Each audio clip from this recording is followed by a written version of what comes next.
one. Hello, everyone. Panda, are you on there? Yeah. Yeah, awesome. So let's start. Ankita is with us. And anybody who has any topic suggestions, put it down in the chat. And we're coming out of 2 weeks of a range-bound markets. We're stuck between 2,600 to 2,850.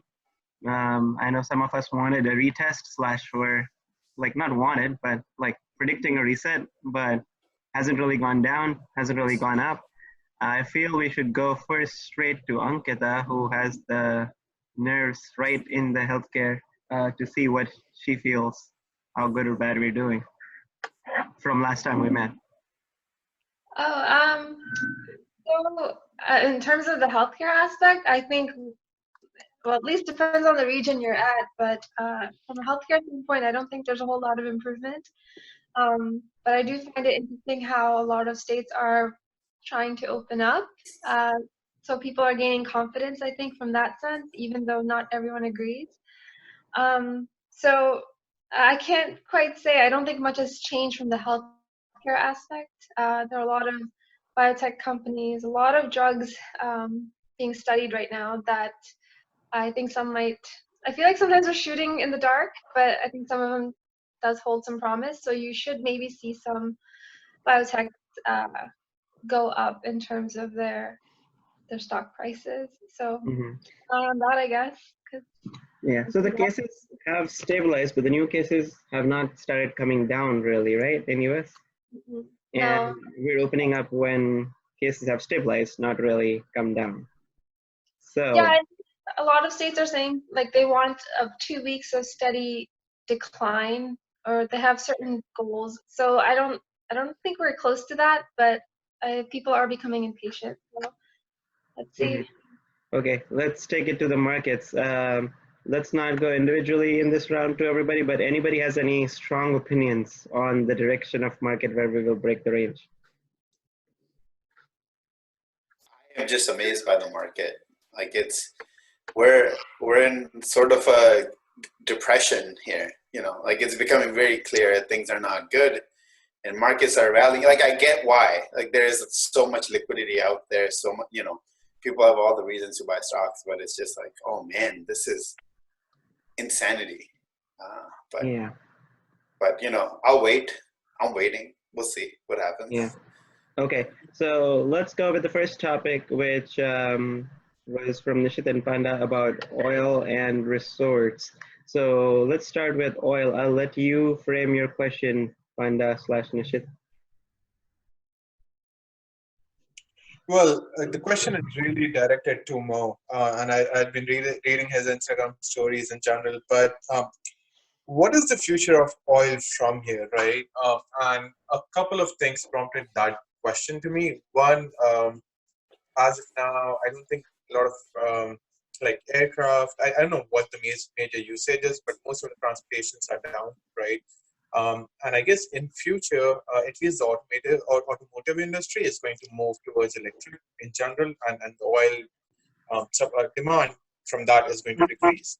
Also, the other aspect is, if you look at Middle East in general, I don't know what, I think it's UAE, but they have like a 2030 plan to kind of redevelop their entire nation, just because they know that tourism is going to be their main source of income and not oil. So just wanted everyone's opinion on that.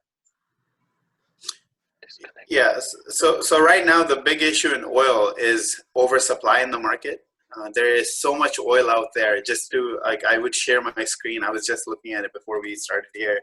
If you go on marinetraffic.com and look at the oil tankers that are just parked outside of Galveston, or, you know, outside of LA, you'll see, like, you know, like, if I counted correctly, there were about 50 tankers that are just parked there, filled with oil, right? There's so much oil out there, and the companies are still producing. In the US, you saw numbers come down a bit, but in the Middle East, I don't think they're stopping anytime soon. And it became very, and I've been saying it since day one. I think the idea of that war between, the price war between Saudi Arabia and Russia that happened, we talked about it. It's more of a, hey, take down the North American oil. I think that's what the big purpose of that was. But we'll see. Long term, I don't see oil ever going back to 140 or whatever it was back in 2007 or 8, I believe, whatever that crazy peak was. I don't think we're getting there.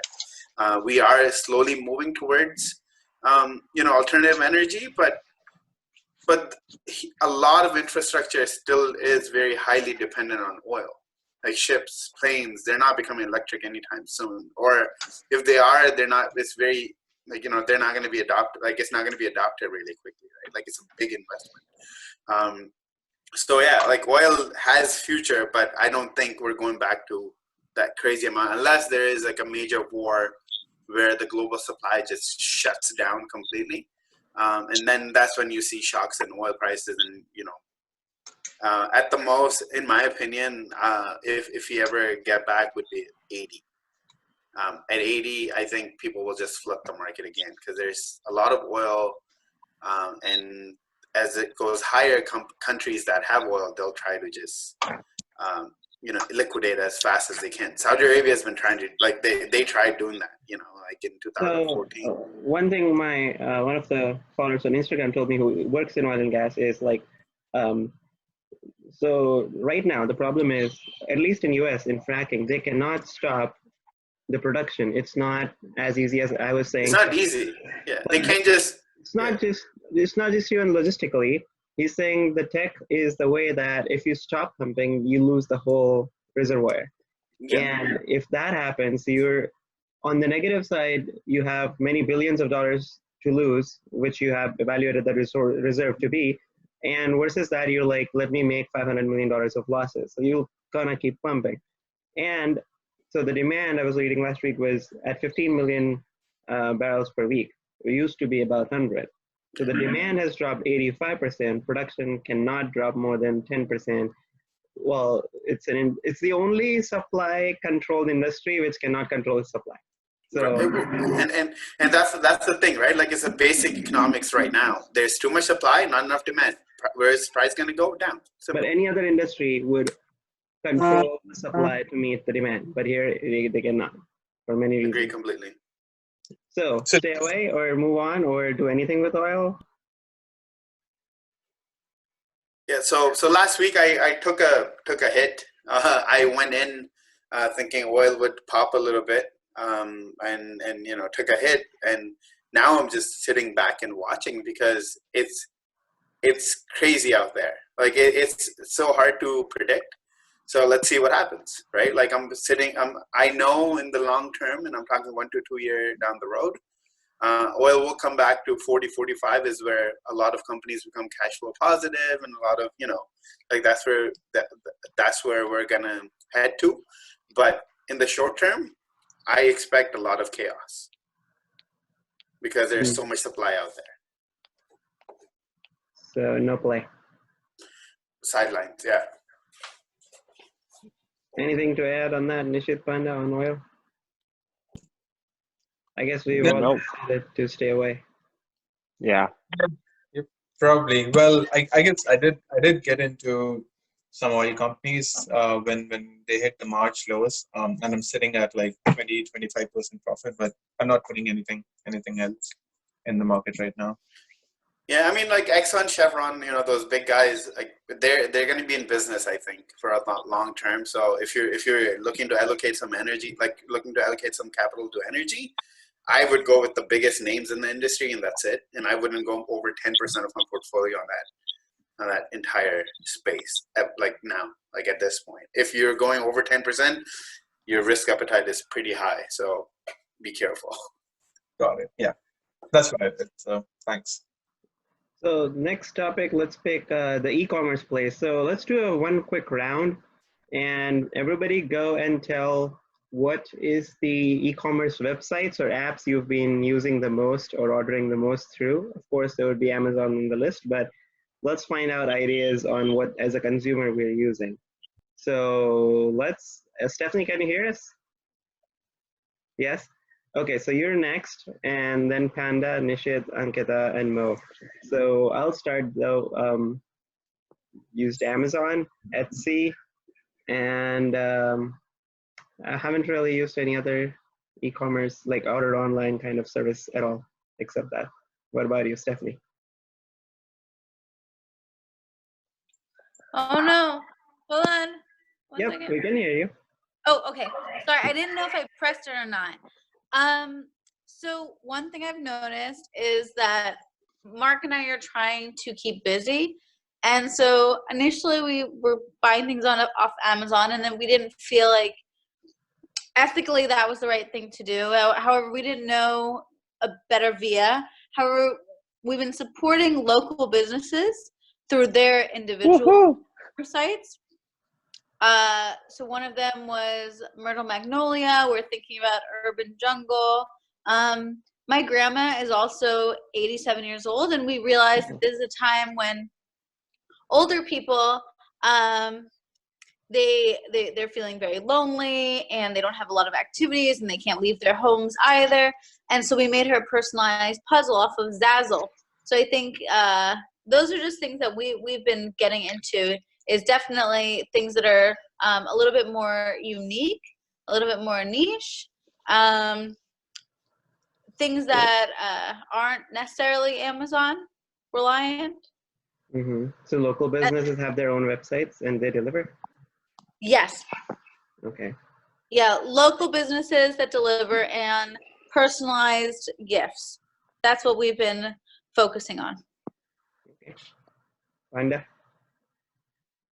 Yeah, I think one stock that like kind of surprised me was Shopify, because a lot of small stores, they use Shopify for everything, and I think I missed the chance to get on that bus. But that's something that, not that I mean, I just use Amazon, but I think I've been like looking into Shopify, and it's been like doing pretty great. Yeah. So only Amazon, right? Yeah, I just use Amazon. Okay. You should. Yeah, I'm using nothing more than Amazon and just some food delivery services. Instacart, I think, is a private company. I think DoorDash is private as well. But I think one of the food delivery companies is public. I don't remember which one. Grubhub? Grubhub. Yeah, I haven't. Uber through Uber Eats, yeah. Yeah, and I haven't followed that stock in general, but I think there's going to be a consolidation in that space where it will just be picked up by a larger company. Something wrong. Yeah, it's one of those where like the business is growing, but there's so many players. People keep saying, like, in industries which are growing so fast, like, oh, if only it was listed, I would buy it. But once it lists, you find out like, oh, it's not really making any money. So Yeah, it's going to be interesting because Uber Eats, I'm not sure, but Uber Eats, Uber sold its Uber Eats business in India to Zomato, right? Yeah. So it's a very competitive line to be in, right? So I definitely think that there's going to be a consolidation, like, but that also makes something like Grubhub like a good pick, right, for a bigger company like Amazon to just kind of use it as a service. Ankita, what have you used? I am a fan of Amazon still.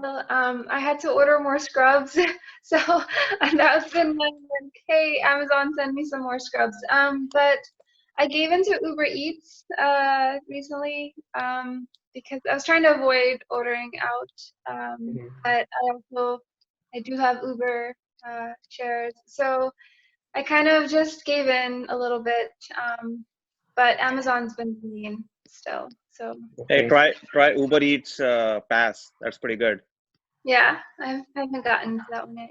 I'll try it. Thanks. Mo? So we just ordered a TV from Best Buy. Okay. So Best place. No, it's the best place for TVs. Yeah. Yeah, like we just ordered TV from Best Buy, like Amazon, yeah, here and there. Walmart, a bit. And that's about it. Nothing too serious. Like when it comes to online shopping, like we like me and my wife, like we try to do grocery once a week, and just like make it like our day out kind of thing. So, yeah. So I feel like a couple picks that, I mean, Amazon is clearly a winner, of course, amongst everybody of us. Like everybody's Amazon, and we all know that, and stock price knows that, and market knows that. But I feel like Etsy and Wayfair are two picks that are doing well. So Etsy is doing well because of masks. Everybody's buying masks, and there's no masks on Amazon. I mean, there are some, but and Wayfair, I feel Stephanie is like homemade masks, and everybody is staying home. So I guess now they realize what they're missing in home, like they're missing a couch or a office space or any setup. So maybe Wayfair is helping in home furniture. And again, both of the stocks have already doubled. The point is it still good? Etsy has still, like, I got in at 55 without COVID, so I feel like it's still not that bad. Longer term, it's still decent valuation, and same with Wayfair. I feel both have still room to run. I think Etsy to your point does have a lot of more value because a lot of people would have identified their talents as well, right? Which essentially they can sell in this creative marketplace or something along those lines. So Etsy does still have a big upside. Because I think Etsy was also kind of very under the radar thing. Like not everyone knows about Etsy, right? Because like I know a few people who kind of now started creating masks for like, okay, where do we sell these, right? Yeah. And stuff like that. Another very big factor that I think is going to help Etsy a lot for coming years is unemployment was so low. Now for the first time, let's say 20 million people are not working and they all have like some skill, they can make something. Now they're like, how can I make money? Oh, let me set up an Etsy shop. I can paint something. Oh, I can sew, let me make masks, right? So now Etsy has workforce of 10, 15 million people who can create products and sell more. So I feel that would be a big help to them as well, that people are looking for a source of income. Angie's List is another one that I think is worth watching. Like did you look into it more? I not much. I bought some shares if that helps. I just yeah. Like I mean, I like the idea. Nothing. We'll see how it plays out. Their report next week, I believe, and and I have a feeling there will be a lot more. They'll get a lot more ad revenue from the businesses that are signed up with them, just because everyone is trying to see if they can get more business one way or another, and we'll see. Again, I'm watching very tight stops, very small position, nothing crazy, so I'm not, we'll see what happens. Yeah. Okay. So One other company that is taking off in this space is Target. So that's something that we should keep an eye on as well. Because I think Target has a big loyal customer base who shops just from Target in general. Yeah, that's true. A lot of people are a big fan. Surprising, again, nobody mentioned Walmart, Target as e-commerce usage. Yeah. But also, 1-800-Flowers.com, FLWS. Check them out. It's very interesting. Yeah. With staying at home. So, okay, so let's do this. I was thinking of themes, and what I was doing was take a theme and just like think over it so much, like all aspects and what companies would do good and what companies would do bad, right? So I took this work from home theme. Okay, well, so what happens first is I stop going to office, so bad for commercial real estate, of course, right? Then over time, if less people go to the office, the commercial real estate renters will figure out that we need less space, right? So they can cut down their lease costs. They need an excuse to cut on cost anyway. So really bad for me, a company like WeWork, right? Well, that is also negative for public transport, right? Because people go less often into the offices. They take less public transport. Positive for cars because people would be scared of taking public transport after the virus thing. They'll stay home and work. So positive for actually entire homemakers because they will get more serious about buying a better home because they're spending so much time home. Positive for cable and internet providers because they can raise rates, nothing can happen. I can't like connect it off because now it's work. Again, I'll keep going with not for more, 30 more seconds. Bad for commercial chair providers. So because no companies will be buying more chairs right now because hiring is not that up. So what's the point? Well, good for companies like Wayfair because that's where people buy their own furniture for their home, right? Better for Microsoft as some companies still use servers and people work from home, so they need everything cloud. So that's Microsoft and Amazon. Bad for restaurants because I don't go out to work, I don't eat. Um, Bad for Starbucks because that's when I'm walking through the city and I have a drink.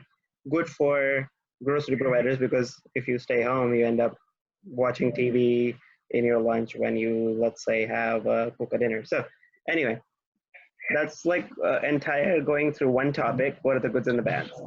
So I was thinking of let's brainstorm what do you guys think about the move to suburban life because New York City, last three, I think, decades or years, the population has been going down in the city. But now I think this whole virus thing will really accelerate it. Like people will start moving, taking houses out in the suburban area. So what all happens? Like now let's brainstorm this. Like this is the theme.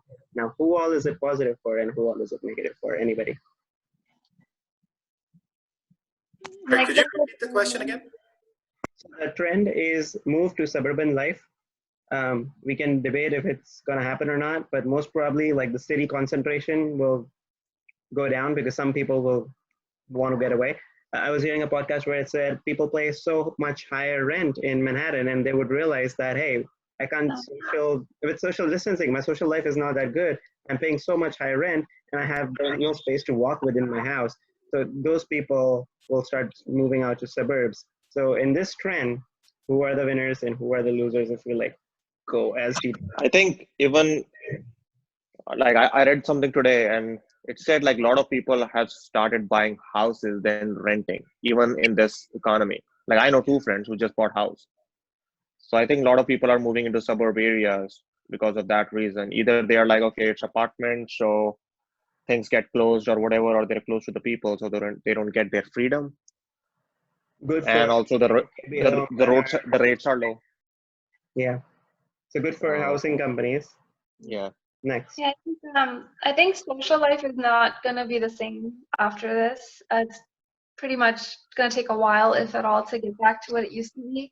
So I think there are a lot of investors in New York in terms of properties. So definitely the landlords, everyone that invested for renting out properties, there are a lot of people that do that there, and they're going to take a hit because people, like you guys said, people are going to move out and try to just find their single family homes, because if you're in New York, you're in New York a lot of times for your career, or you're there because you want that type of social life. You're in your 20s, your 30s, or something like that. And if you take away the social life and your career is basically work from home, then there's going to be a drastic shift in terms of how landlords are going to have to manage their properties in New York City. Bad for homeowners in the city and landlords, and probably Airbnb.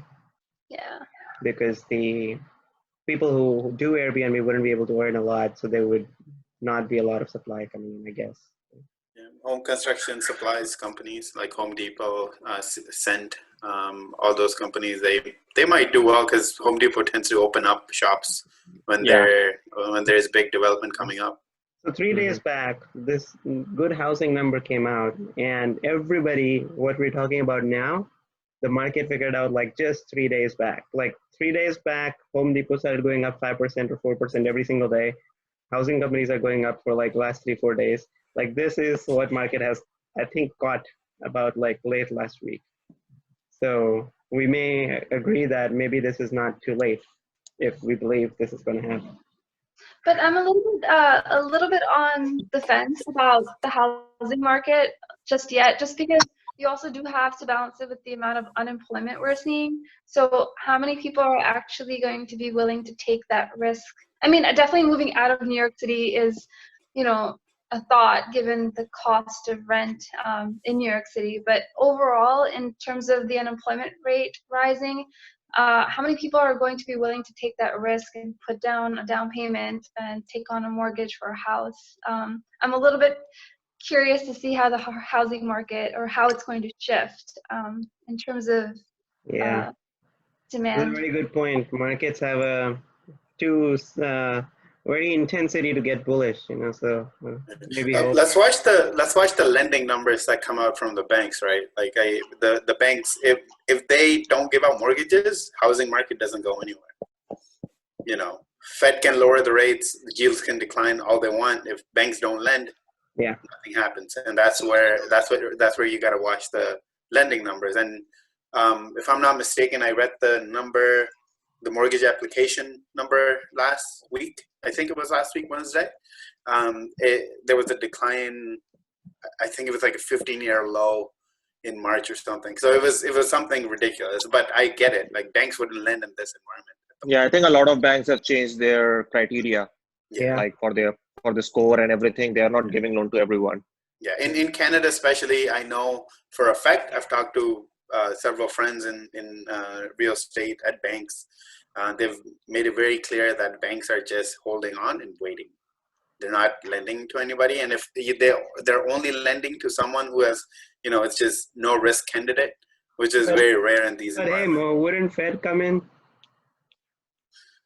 Yeah, I don't know. Fed will bail out everybody now. I think it's just. Man, I'm not a big fan of Fed right now.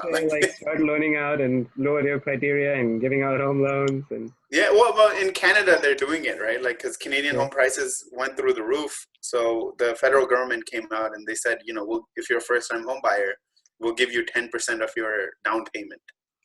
Wow. So, I mean, yeah, it's pretty good. What? For free? Yeah, it's like a no interest-free loan kind of thing. You pay it back when you return it, when you sell your house. I see. I feel okay. More winners or losers? Stephanie, Nishit, anything? Okay, I have a couple things to say. One was yesterday I was watching the NFL draft and I noticed a lot of different types of ads. But one really struck out to me was Microsoft Teams. Why? Because I think it's a collaboration tool. And I think there might be, I don't know, I think that everything going on with COVID-19 has awoken us to this reality, to the second wave of COVID in the fall, and I think a lot of people felt like we weren't prepared, and so I first see in collaboration tools or different companies adopting collaboration policies. I don't know. I think there might be something there. The second thing I think is what was I going to say? Shoot. Oh gosh, I was holding my thought for a while and I think I lost it. Something about seasonal, I think the fact that, you might lose me soon, I have very low battery on my phone, is seasonal. That even though we can't go outside, I think people want to experience the season the same way. So even though we're like spring flowers, I think there might be like a very robust influx of people buying flowers or things that remind them of that season, because even though they can't go out and really fully experience it, I think there's this desire to have that at home or bring those sensations back up, similarly with like birthdays and things that like people have missed out on or hadn't had the opportunity. I don't know. I feel there's a company called Whale Resorts. I feel like the summer resorts and ski resorts will do good because people, when they get out now, that's social distancing friendly activity, right? They miss this. Oh no. We lost her battery, but CNET card CN. Okay. Okay. Nishit, anything on this move before we move to the next topic? I do have a couple of opinions, and I can just call them opinions because it cannot be predictions. But I'll tell you this: I was looking at houses in Dallas just before all of this happened, right? So of course, my email, my phone number is out for grabs essentially, right? Yeah. And in the past week, 3 different developers have reached out to me explicitly saying that, hey, we have started explicit promotions. Are you still in the market or something? So that kind of tells me that there is still some pressure on them to sell the inventory they already have, right? On the move to suburban aspect that you said, so I know Ankita made a point that people in 20s and 30s would still want to be in New York, right? Or may not want to be in New York if the social life. I don't think we who are in 20s and 30s are playing a big enough. We are not the people who are moving the markets, right? In general, right? So and the other thing, if you look on like when do you move? Half of the times you'll move if your job kind of makes you move, right? So that's something that we'll have to observe where if the entire company is, like you said earlier, where commercial real estate is going to go down because people would be like, can I work from home? If you can work from home, you can work from anywhere, right? So that does add to the point that why would I stay in a place and give 3,400 others rent compared to staying in a big house in Dallas and pay 1,800 or something along those lines. So I think that move is going to happen, but I think that's going to be driven by companies' policies compared to people's hesitancy of going out or something along those lines. Okay, that's good. I'll just add one more and then we'll move on. I think it will have Walmart. More suburban people shop at Walmart versus city people, I guess, they shop anywhere they feel like. Walmart is a suburban Amazon. I call it. Like I coined that term a while back. Like like it's Walmart only goes for suburban. I don't think they care about cities at all. Yeah. So we have 5 minutes. Let's do this. Let's give 3 minutes to Nishit and Panda for discussing casinos or resorts. What's your question? What was your question? See, none of them are open, and even if you look at all of the stocks like LVS, MGM, Wynn Resorts, they're all going up. So I think they all came from the Macau data. When they opened in Macau, people started coming back, and that data point market saw, and they were like, boom, people are gonna come back everywhere. And I think anybody who is buying them, it's for long term, because if I look at their option activity, it's all concentrated in 2021 and majority of it in 2022. So it's like people are just buying long term and just sitting on it. It's been interesting. Are you thinking of anything specific that you want to buy? Or I tried to buy MGM today. I just couldn't. It was so volatile. It was not in my price range. So I'm gonna wait. You mean options? Yeah, options, not the stock.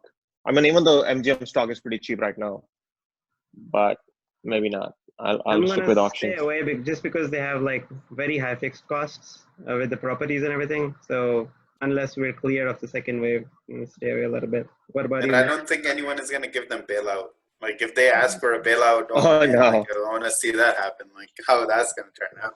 That's a fair point. That's a fair point. No free money. Nishit?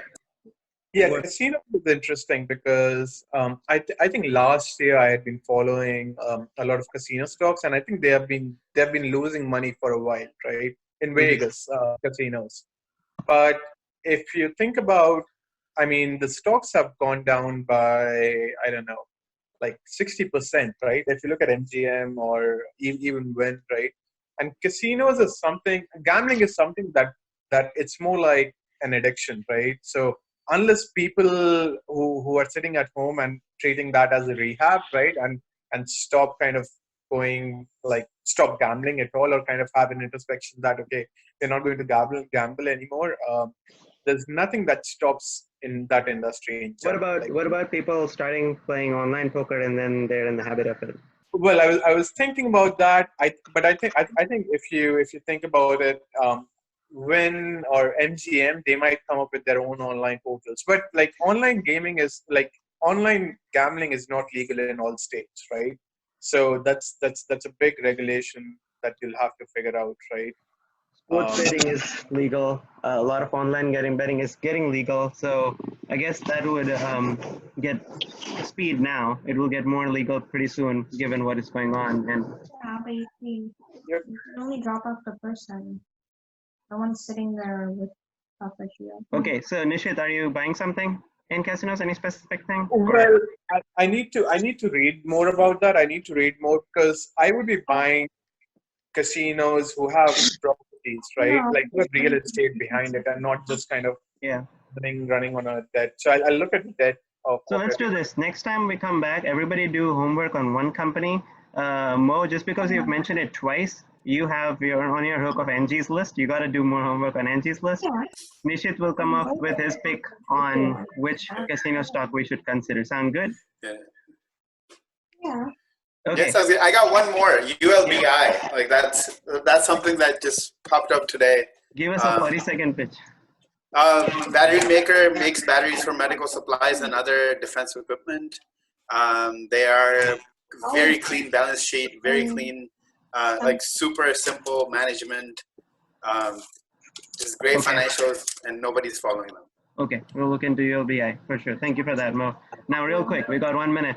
I'm mentioning some big companies that have earnings this week, and anybody is excited about buying anything more or not. Google, AMD, Tesla, Boeing, Facebook, PayPal, Anthem, Visa, Apple, Twitter. Anybody? Not touching any of them. Not adjusting positioning. Ankita, any more Tesla buying? I'm feeling better again when it was like 400, 500, but now it's like I'm in, but I'm not like I can't buy anymore at the current price. I'm pulling back. I feel like most of these companies have appreciated so much. They've gone close to their highs again. Like there's no bargain. There's no bargain. I think Disney is still a bargain in general. Yeah. True. I might get Amazon option, but I'll see. I'm not sure yet. I'll have to see the activity first. Apurv Tiwari, you have the hands up? Oh, what? No. Okay. Yeah, man. No bargains. No obvious bargains, but We're back to overvalued again. Back to overvalued again. Exactly.